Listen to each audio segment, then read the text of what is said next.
मैं चाह रहा हूं कि मैं आज आपके समक्ष जो डिस्कशन करूं वो फाइनल अकाउंट विथ एडजस्टमेंट के ऊपर करूं। फाइनल अकाउंट विथ एडजस्टमेंट जो है वो एक ऐसा टॉपिक है कि जो सभी के लिए महत्वपूर्ण इसलिए कहूँगा मैं, क्योंकि फाइनेंशियल अकाउंटिंग में जो एक हम फाइनल अकाउंट्स तैयार करते हैं वो फाइनल अकाउंट्स निश्चित तौर पर हमें मित्रों बिजनेस के प्रॉफिट के बारे में हम लोगों को क्लियर करते हैं कि हाँ, अल्टीमेटली जो हम बिजनेस चला रहे हैं उसमें पूरे साल भर की आर्थिक गतिविधियों के संपादन के पश्चात हमें उस बिजनेस में प्रॉफिट हुआ या उस बिजनेस में हमें नुकसान हुआ, ये सब हमें इसके माध्यम से पता चलता है, फाइनल अकाउंट के माध्यम से पता चलता है। तो मित्रों, एक तो सबसे प्रथम चीज़ ये है कि हम लोगों को ये जानना होगा, एक तो हमको सबसे प्रथम चीज़ ये जाननी होगी कि फाइनल अकाउंट एक बहुत महत्वपूर्ण हम कह सकते हैं कि पक्ष होता है फाइनेंशियल अकाउंटिंग का। और इसमें हम जो तैयार करते हैं उसमें सबसे प्रथम ट्रेडिंग अकाउंट यानी व्यापार खाता हम लोग तैयार करते हैं, और तत्पश्चात हम लोग प्रॉफिट एंड लॉस अर्थात लाभ हानि खाता तैयार करते हैं। तीसरे नंबर पे हम चिट्ठा अर्थात बैलेंस शीट तैयार करते हैं। तीनों जो फाइनल अकाउंट्स हैं इनको तैयार करते समय हमें इस बात का सबसे प्रमुख ध्यान रखना चाहिए कि जो भी एडजस्टमेंट्स हैं उन एडजस्टमेंट्स का हम लोगों ने सही इफ़ेक्ट जो पड़ना चाहिए वो सही इफ़ेक्ट हम लोगों ने उसका तीनों में पोस्ट किया है, उनके इफ़ेक्ट डाले हैं। ट्रेडिंग अकाउंट एक ऐसा अकाउंट है, हाँ, कई बार हम लोग मैन्युफैक्चरिंग अकाउंट भी बनाते हैं। यदि हम किसी मैन्युफैक्चरिंग इंडस्ट्रीज़ के अकाउंट बना रहे हैं तो मैन्युफैक्चरिंग अकाउंट भी हमें बनाना रहेगा। अन्यथा हमें ट्रेडिंग अकाउंट, P&L अकाउंट और बैलेंस शीट बना करके ही बिजनेस की स्थिति के बारे में जानकारी ठीक तरीके से लग पाती है। तो मित्रों, सबसे पहले विद्यार्थियों हम लोग जो तैयार करेंगे वो करेंगे ट्रेडिंग अकाउंट। ट्रेडिंग अकाउंट आप लोगों ने कक्षा 11वीं में भी बनाया होगा। इसका प्रोफार्मा बड़ा आसान सा प्रोफार्मा है। हम लोग यहाँ पर opening stock, closing stock, closing stock, trading account और P&L account, opening stock, closing stock, purchase return, cell return, और जो भी ऐसे खर्चे हैं जो फैक्ट्री से संबंधित हैं या परचेज से संबंधित हैं उनका लेखा ट्रेडिंग अकाउंट में करते हैं। ट्रेडिंग अकाउंट बिजनेस के सकल लाभ की स्थिति को सकल लाभ और सकल हानि की स्थिति को दर्शाता है। सकल लाभ सकल हानि की जानकारी हमें ट्रेडिंग अकाउंट से प्राप्त होती है। ये ट्रेडिंग अकाउंट जो बनाया जाता है ये एक प्रारंभिक फाइनल अकाउंट की एक प्रारंभिक स्थिति है। सर्वप्रथम हम लोग ट्रेडिंग अकाउंट बना करके किसी भी बिजनेस के एक हम टोटल प्रॉफिट या टोटल लॉस की स्थिति के बारे में जानकारी प्राप्त कर लेते हैं। तो मित्रों, सर्वप्रथम ट्रेडिंग अकाउंट तैयार किया जाता है। ट्रेडिंग अकाउंट तैयार किए जाने के बाद में हम लोग उसके अगले स्तर पे आते हैं जिसका नाम है प्रॉफिट एंड लॉस अकाउंट, लाभ हानि खाता। P&L अकाउंट हम इसे शॉर्ट में कहते हैं। प्रॉफिट एंड लॉस अकाउंट एक महत्वपूर्ण अकाउंट है जो बिजनेस के शुद्ध लाभ और शुद्ध हानि की स्थिति को हमें बताता है। शुद्ध लाभ, शुद्ध हानि, नेट प्रॉफिट, नेट लॉस की स्थिति हमें इसके माध्यम से पता चलती है। और नेट प्रॉफिट, नेट लॉस ये एक हम कह सकते हैं कि एक ऐसी स्थिति बतलाता है कि सारे खर्चे घटा देने के पश्चात एक शुद्ध तौर पर हमने पूरे जो वित्तीय वर्ष है जो कि जिस वित्तीय वर्ष में हम लोगों ने बिजनेस किया है, उस बिजनेस के वित्तीय वर्ष में हमें कितना शुद्ध लाभ और शुद्ध हानि हुई है, इसकी जानकारी हमें प्रॉफिट एंड लॉस अकाउंट के माध्यम से पता चलती है। ये बड़ा आसान है, पर इसके पूर्व में हमें ट्रेडिंग अकाउंट तैयार करना कंपलसरी होता है। ट्रेडिंग अकाउंट से जब हम ग्रॉस प्रॉफिट या ग्रॉस लॉस की स्थिति को पता कर लेते हैं, तत्पश्चात हम प्रॉफिट एंड लॉस के माध्यम से शुद्ध लाभ शुद्ध हानि की स्थिति को पता करते हैं। बड़ा आसान है मित्रों इसको बनाना।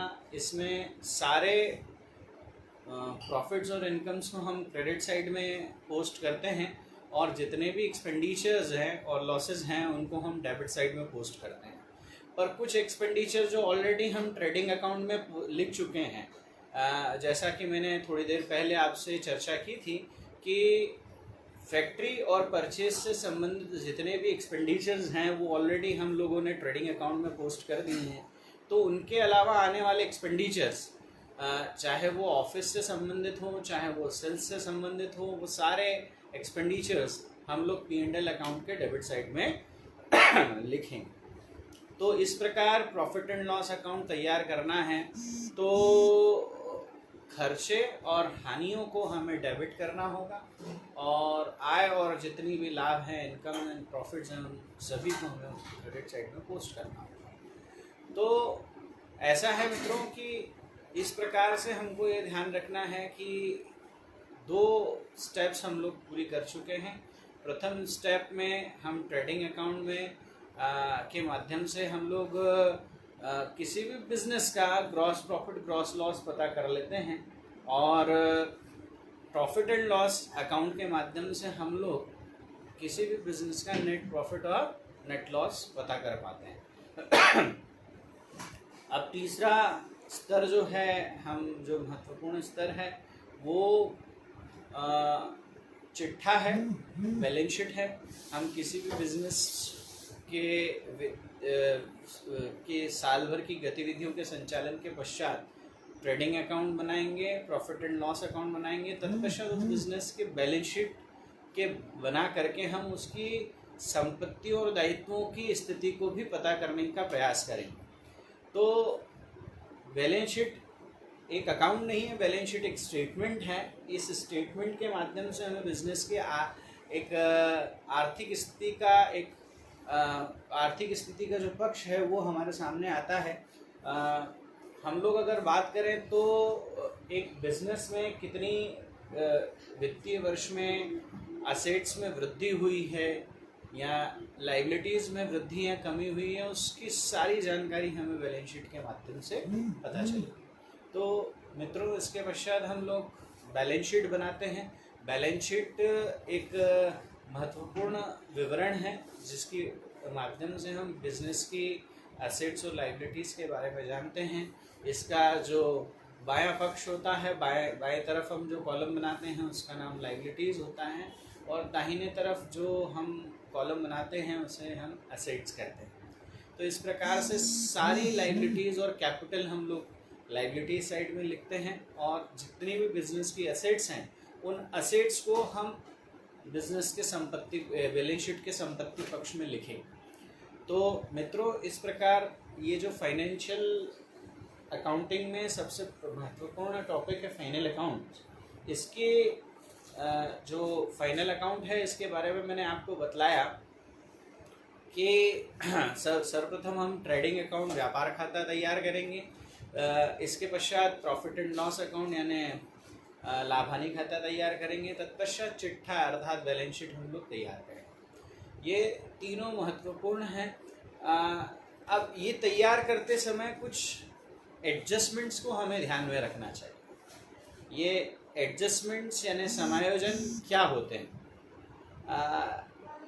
मित्रों, कई बार क्या होता है कि हम साल भर जो आर्थिक गतिविधियां हम व्यापार की चलाते हैं उनकी रिकॉर्डिंग करते हैं, उनको हम लिखते हैं, पर कई बार कुछ ट्रांजैक्शंस ऐसे होते हैं जो हम अधूरे लिखते हैं या लिखने से वो रह जाते हैं किसी कारणवश, तो उनका समायोजन जो है हमें वर्ष के अंत में जब हम व्यापार के इस प्रकार से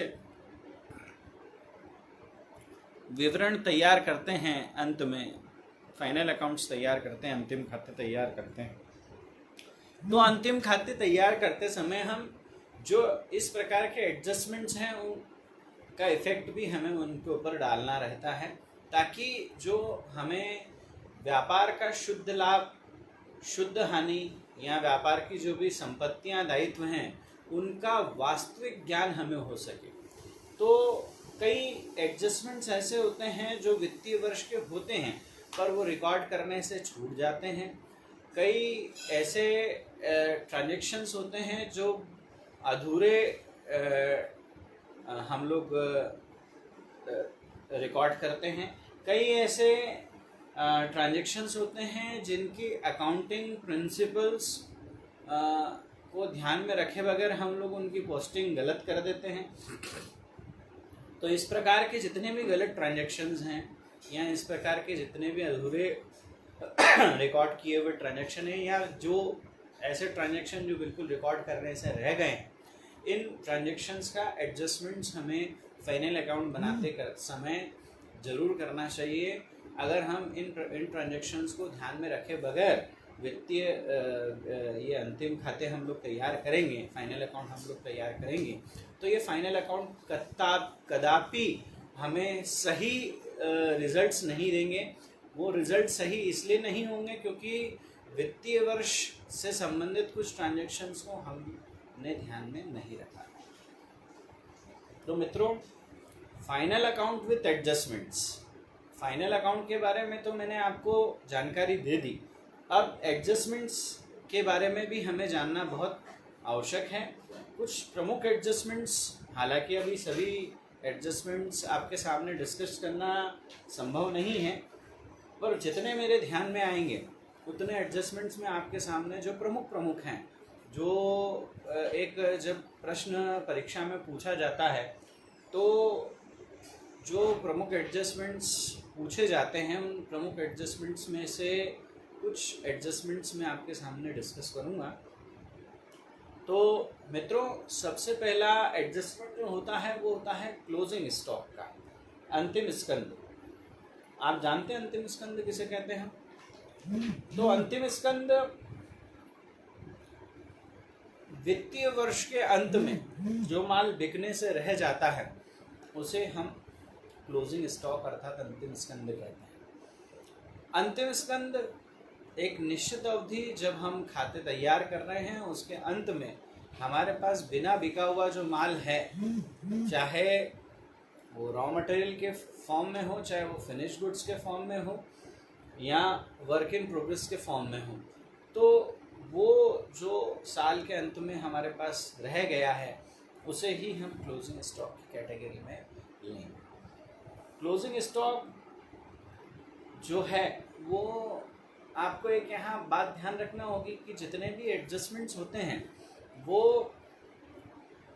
दो जगह इफेक्ट करते हैं, दो जगह इफेक्ट डालते हैं। इसलिए डालते हैं क्योंकि ये एडजस्टमेंट या तो रिकॉर्ड नहीं किए गए हैं या गलत रिकॉर्ड किए गए हैं। तो निश्चित तौर पर जब हम इनकी जर्नल एंट्री वापस से बनाएंगे, एडजस्टमेंट एंट्री कहा जाता है, तो आप जानते हैं कि हर एक ट्रांजैक्शन जो है वो दो जगह इफेक्ट डालेगा। तो इसी प्रकार ये एडजस्टमेंट भी दो जगह इफेक्ट डालेंगे, चाहे वो ट्रेडिंग अकाउंट हो, चाहे प्रॉफिट एंड लॉस अकाउंट हो, चाहे बैलेंस शीट हो, इनमें कहीं भी दो जगह उनका इफेक्ट हम लोगों को डालना है। लाइकवाइज हम बात करें क्लोजिंग स्टॉक की, तो साहब क्लोजिंग स्टॉक जो है वो मेरे हिसाब से एक ऐसा स्टॉक है जो साल के एंड में बिकने से रह गया, माल जो व्यापारी के पास बिका नहीं है।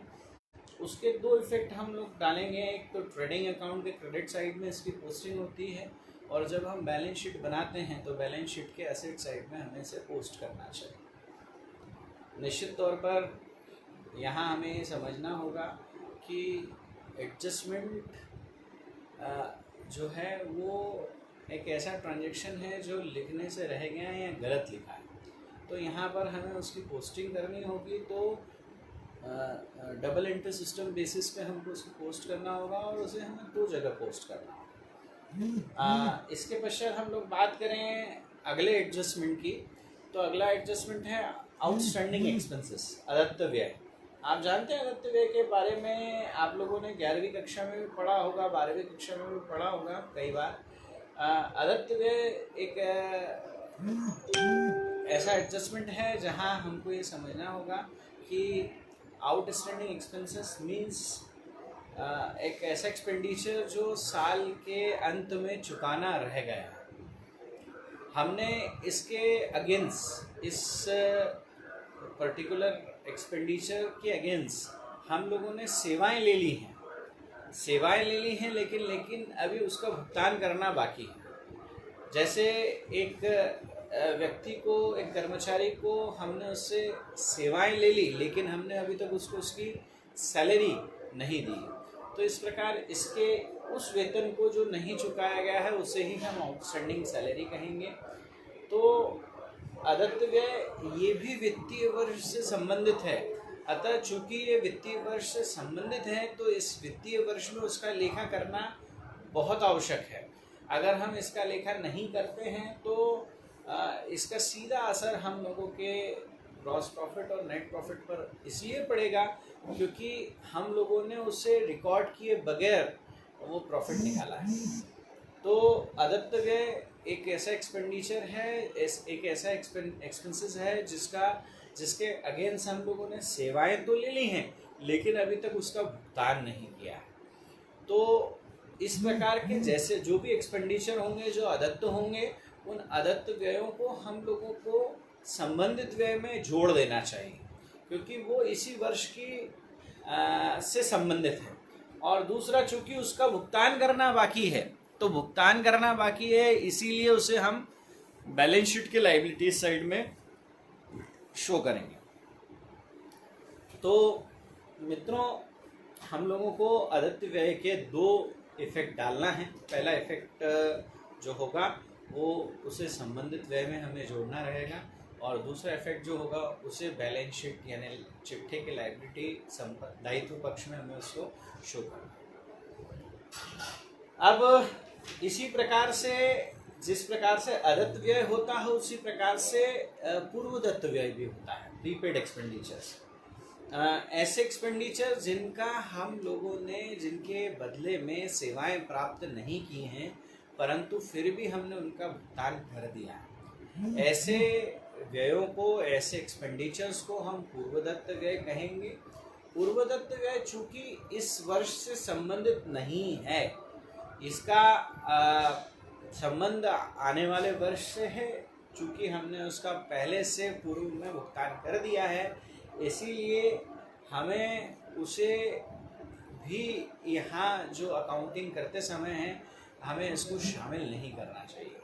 अतः जिस प्रकार से अदत्त व्यय इस वर्ष से संबंधित हैं इसीलिए उसे संबंधित व्यय में हम जोड़ देते हैं, संबंधित एक्सपेंसेस में हम जोड़ देते हैं। इसी प्रकार पूर्वदत्त व्यय जो कि इस वर्ष से संबंधित नहीं है इसीलिए हमें उसे संबंधित व्यय में से लेस कर देना चाहिए क्योंकि उसका इस वर्ष से कोई संबंध नहीं है, फिर भी हमने भुगतान कर दिया। ठीक उसी प्रकार जिस प्रकार से अदत्त व्यय को हम चिट्ठे के दायित्व पक्ष में दिखाते हैं क्योंकि हम लोगों को उसका भी भुगतान करना बाकी है, उसी प्रकार पूर्वदत्त व्यय को हमें चिट्ठे के संपत्ति पक्ष अर्थात बैलेंस शीट के एसेट साइड में हमें उसे शो करना चाहिए।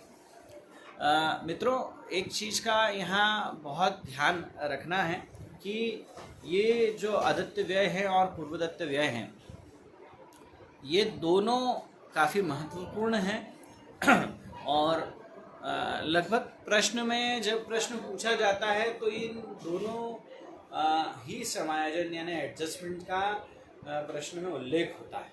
तो जब भी हम इसका एडजस्टमेंट करें तो ध्यान दें कि अदत्त व्यय को हमें जोड़ना है और पूर्वदत्त व्यय को हमें घटाना है।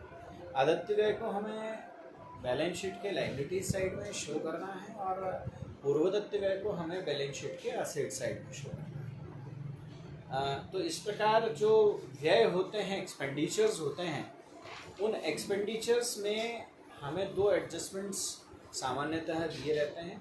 एक्सपेंडिचर या तो आउटस्टैंडिंग होंगे या प्रीपेड होंगे। इसी प्रकार इनकम के ऊपर भी हमें दो एडजस्टमेंट्स दिए रहते हैं,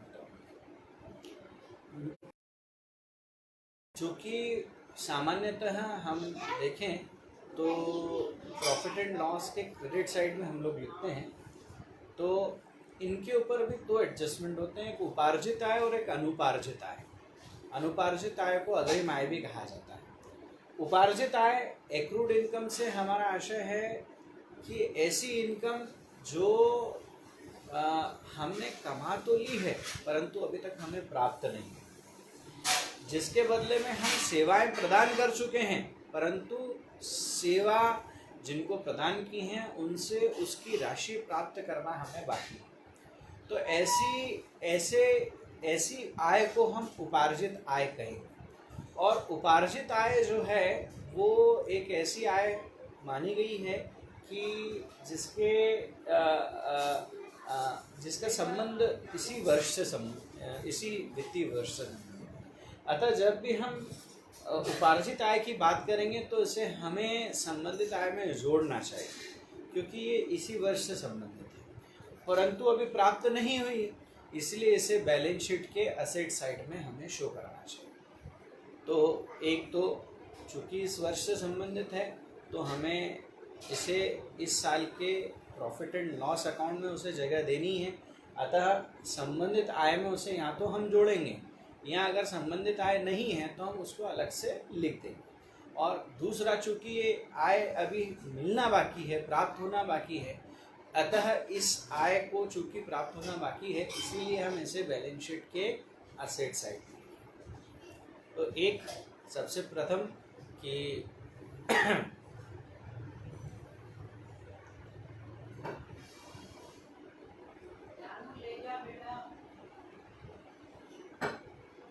प्रथम कि उपार्जित आय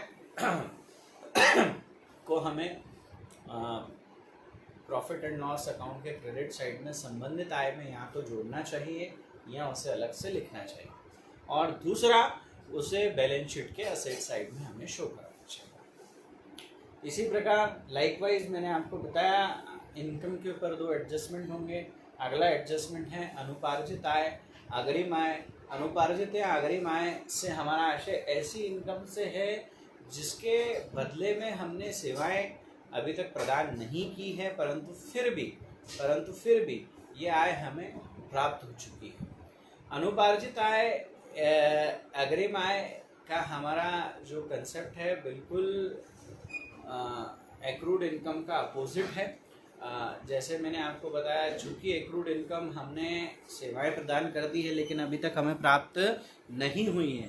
अनुपार्जित आय का बिल्कुल उसके अगेंस्ट अपोजिट उसका मतलब होता है ऐसी इनकम जिसके बदले में हमने अभी तक सेवाएं प्रदान नहीं की है फिर भी हमें प्राप्त हो गई है। तो निश्चित तौर पर अगर ये अग्रिम रूप से हमें प्राप्त हुई है, एडवांस रूप से हमें मिली हैं, तो इसका संबंध इस वर्ष से संबंध उसका नहीं है।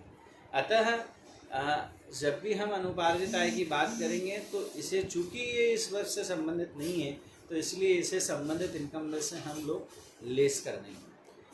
चूँकि ये इस वर्ष से संबंधित नहीं है इसलिए इसे बैलेंस शीट के लायबिलिटी साइड में हम लोग शो करेंगे। तो मित्रों, एक तो जब हम बात करें अनुपार्जित एडवांस इनकम की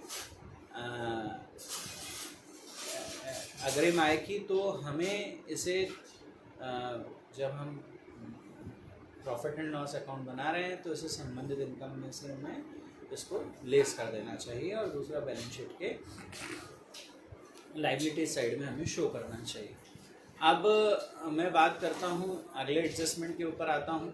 तो अगले एडजस्टमेंट के ऊपर जब मैं आता हूँ तो बात आती है डेप्रिसिएशन की। अगले एडजस्टमेंट पे जब मैं आता हूँ तो बात आती है डेप्रिसिएशन। तो डेप्रिसिएशन माने ह्रास। आप सामान्यतः जानते होंगे मूल्यह्रास क्या होता है, डेप्रिसिएशन क्या होता है। डेप्रिसिएशन से हमारा आशय है जब हम किसी स्थायी संपत्ति को, फिक्स एसेट्स को निरंतर उपयोग करते हैं तो उसके मूल्य में, चूँकि उसका उपयोग किया जा रहा है निरंतर, तो उसके मूल्य में आने वाली कमी को हम मूल्यह्रास अर्थात डेप्रिसिएशन कहते हैं। डेप्रिसिएशन स्थायी संपत्ति के मूल्य में होने वाली कमी है। तो जब भी हम डेप्रिसिएशन की, चूँकि डेप्रिसिएशन सामान्यतः प्रतिवर्ष वित्तीय वर्ष के अंत में जो है वो लगाया जाता है, इसीलिए इसका जब सामान्यतः हम एडजस्टमेंट करेंगे तो अंतिम खाते फाइनल अकाउंट बनाते समय करेंगे और इसकी एक निश्चित दर से इसके ऊपर हम लोगों को डेप्रिसिएशन लगाना रहता है। तो डेप्रिसिएशन जो है मित्रों, डेप्रिसिएशन एक प्रकार से हम कहें तो बिजनेस में एक्सपेंडिचर हम उसको मानेंगे, चूँकि जब हम असेट्स का उपयोग करते हैं तो उसके प्रतिफल के स्वरूप उसके मूल्य में जो कमी आती है तो उसे ही हम मूल्यह्रास कहेंगे। और मूल्यह्रास जो है उसे हम सामान्यतः एक एक्सपेंडिचर मान करके प्रॉफिट एंड लॉस अकाउंट के डेबिट साइड में लिखेंगे। और उसका जो दूसरा इफेक्ट होगा, चूँकि संबंधित संपत्ति के मूल्य में कमी लाता है, इसलिए जब हम चिट्ठा बनाएंगे, बैलेंस शीट बनाएंगे, तो बैलेंस शीट के असेट साइड में उस असेट्स जिसके ऊपर हम लोगों ने डेप्रिसिएशन को चार्ज किया है, उस असेट्स की वैल्यू में से उसको हम कम कर देंगे। तो इस प्रकार डेप्रिसिएशन जो है वो प्रॉफिट एंड लॉस अकाउंट के डेबिट में लिखा जाएगा। और उसके अलावा जब हम बैलेंस शीट तैयार करेंगे, चिट्ठा तैयार करेंगे, तो चिट्ठे के संपत्ति पक्ष में संबंधित संपत्ति के मूल्य में से हम उसके डेप्रिसिएशन को घटा देंगे। तो एक तो हमने बात करी अभी 5 एडजस्टमेंट्स की। सबसे पहला एडजस्टमेंट क्लोजिंग स्टॉक था, दूसरा आउटस्टैंडिंग एक्सपेंडिचर था, तीसरा प्रीपेड एक्सपेंडिचर था, चौथा एक्रूड इनकम था, पांचवा एडवांस इनकम था, छठा डेप्रिसिएशन था।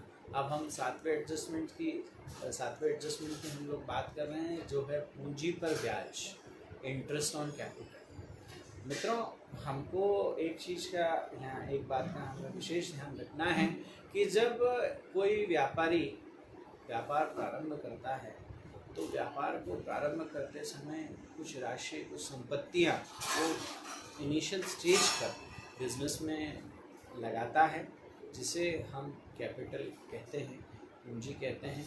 तो अगर व्यापारी, व्यापार का स्वामी राशि को बिजनेस में नहीं लगाता तो कहीं और अगर उसका विनियोजन करता तो निश्चित तौर पर उसको उस राशि पर ब्याज मिलता है। तो वो सामान्यतः वो ब्याज अब वो बिजनेस से चार्ज करता है। तो जैसा कि हम जानते हैं, व्यापार में व्यापार और व्यापार के स्वामी दोनों का अस्तित्व अलग अलग होता है, सेपरेट एंटिटी होती है। तो बिजनेस में जो दिया गया धन है व्यापारी द्वारा, उसको एक प्रकार का दायित्व भी माना गया है। पूंजी को चूँकि लौटाना है, इसलिए उसको दायित्व पक्ष में हम लोग लिखते भी हैं। तो व्यापारी उस पूंजी पर, लगाई गई पूंजी पर व्यापार से ब्याज लेता है। अगर वो ब्याज लेता है तो ब्याज व्यापार का चूँकि एक खर्चा है, तो इसलिए उस खर्चे को प्रॉफिट एंड लॉस अकाउंट के हम लोग डेबिट साइड में लिखेंगे। और साइमल्टेनियसली इससे पूंजी में बढ़ोतरी होगी, इसलिए इसे बैलेंस शीट बनाते समय जब हम कैपिटल लायबिलिटी साइड में लिखते हैं, उस कैपिटल में हम इसे जोड़ेंगे। तो पूंजी पर ब्याज के दो इफेक्ट ये होते हैं कि एक तो उसे हमें प्रॉफिट एंड लॉस अकाउंट के डेबिट साइड में लिखना है, और दूसरा जब हम बैलेंस शीट बनाएंगे और लायबिलिटी साइड में कैपिटल लिखेंगे, उस कैपिटल में वृद्धि स्वरूप हम इंटरेस्ट ऑन कैपिटल को जोड़ेंगे। इसके पश्चात हम बात करेंगे इसी के अपोजिट एडजस्टमेंट की। जैसे पूंजी पर ब्याज है, वैसे आहरण पर भी ब्याज होता है, ड्राइंग पर भी इंटरेस्ट होता है। मित्रों, जैसे आप जानते हैं कि व्यापार का स्वामी बिजनेस में जो राशि लगाता है उसे हम पूंजी कहते हैं। उसी प्रकार से व्यापार का स्वामी बिजनेस से कई बार अपने व्यक्तिगत खर्चों के लिए राशि निकालता भी है, जिसे हम ड्राइंग कहते हैं, आहरण कहते हैं। इस आहरण पर व्यापार द्वारा व्यापारी से ब्याज लिया जाता है। तो ऐसे ब्याज को ही हम आहरण पर ब्याज अर्थात इंटरेस्ट ऑन ड्राइंग कहते हैं। इंटरेस्ट ऑन ड्राइंग चूँकि एक प्रकार से व्यापारी द्वारा व्यापार को दिया जाना है, अतः इसको हम एक आय के स्वरूप में मानेंगे, व्यापार की आय मानेंगे, और इस आय को हम प्रॉफिट एंड लॉस अकाउंट के क्रेडिट साइड पर, और चूँकि ये भी एक प्रकार का आहरण ही है, ड्राइंग ही है, अतः इस ड्राइंग को हम जब हम बैलेंस शीट तैयार करेंगे, बैलेंस शीट तैयार करते समय कैपिटल में से हम उस ड्राइंग को हम लेस करेंगे। तो मित्रों, एक इंटरेस्ट ऑन कैपिटल हो गया, दूसरा इंटरेस्ट ऑन ड्राइंग हो गया। इंटरेस्ट ऑन कैपिटल जो है प्रॉफिट एंड लॉस अकाउंट के डेबिट साइड में आता है, interest on drawing profit and loss account के क्रेडिट साइड में आता है। इंटरेस्ट ऑन कैपिटल को बैलेंस शीट बनाते समय कैपिटल में हमको जोड़ना है, और इंटरेस्ट ऑन ड्राइंग को बैलेंस शीट बनाते समय कैपिटल में से हमें लेस करना है। तो मित्रों, ये कुछ एडजस्टमेंट्स मैंने आपको बताया। एक एडजस्टमेंट और होता है, व्यापार का स्वामी अपने निजी उपयोग के लिए कई बार व्यापार से नगद राशि के आहरण के अलावा माल का भी आहरण करता है, गुड्स का भी ड्राइंग करता है। तो जब व्यापार का स्वामी अपने निजी उपयोग के लिए व्यापार से माल निकालता है, गुड्स ड्राइंग करता है, तो उसका क्या एडजस्टमेंट होना चाहिए। चूँकि कैश ड्राइंग नहीं है, इसलिए हमें ध्यान देना है कि ये गुड्स का ड्राइंग है। तो जब हम ट्रेडिंग अकाउंट बनाएंगे तो परचेज जब हम लिखते हैं तो परचेज में से इस प्रकार से हम जो भी ड्राइंग की गुड्स की जो ड्राइंग किया गया है, उस ड्राइंग को हम लोग उसमें से लेस कर देंगे। और चूँकि ये आहरण है, चाहे नगद नहीं है लेकिन माल का आहरण है, माल के आहरण को भी हम कैपिटल से लेस करेंगे। तो इस प्रकार मित्रों में